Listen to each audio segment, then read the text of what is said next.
timely trend in our market right now is people that need to sell to buy. I'm here with Austin Partain, one of our Boston Power players.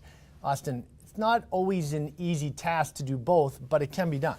Yeah, absolutely. I think a lot of sellers / buyers out there have the process not all wrong, but they don't exactly know what the process is when you're looking to sell and buy. A lot of people think that they can go out and find something, get that under agreement, and then they can sell their property.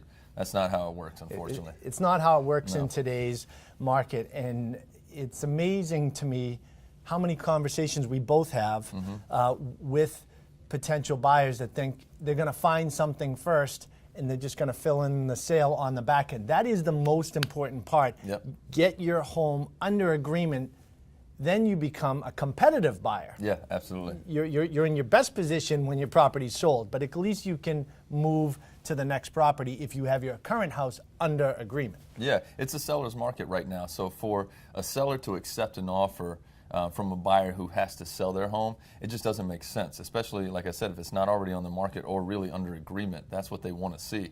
There's too many buyers out there, and the seller doesn't want to have that contingency and be waiting to hope that that home is going to sell. There's too many factors that go into play when that happens. And what I think a lot of people don't realize, coming from the lending side, I hear it all the time, is what am I going to do in between that gap of selling and buying?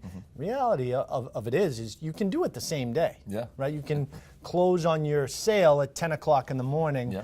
You can purchase your property at 2, kind of like driving, right? Yeah, absolutely. 10 and 2.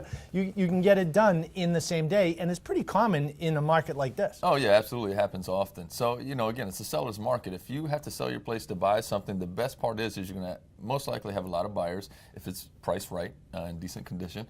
And then once with the buyers, they're willing to wait for you to find your home because they've most likely been looking for a while now, and they're willing to be more patient if that means getting a home under agreement. So it's in your favor to list the property, find the right buyer, get it under agreement, and then go out and start looking. Doesn't mean that you can't be going to open houses, get a sense of what the market is like, but don't spend too much time out there as a buyer before you get it under agreement. And for the buyer that needs to sell, who's afraid of not having housing, let's say, okay, I sell my home, what if I don't find suitable housing? There's ways around that. Well, first of all, that's why we have it subject to the seller finding suitable housing.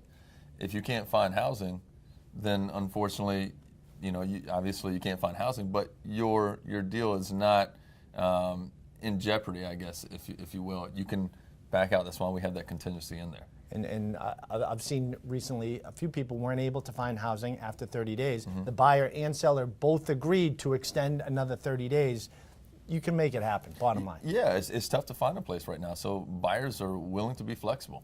Don't be afraid Absolutely. from selling and buying. If you're thinking about selling and buying anywhere in the Quincy, Milton market and would like to connect with Austin directly, check out his website at austinpartain.com. And there's more buyer and seller tips right here on our page, just like this one on boston.com.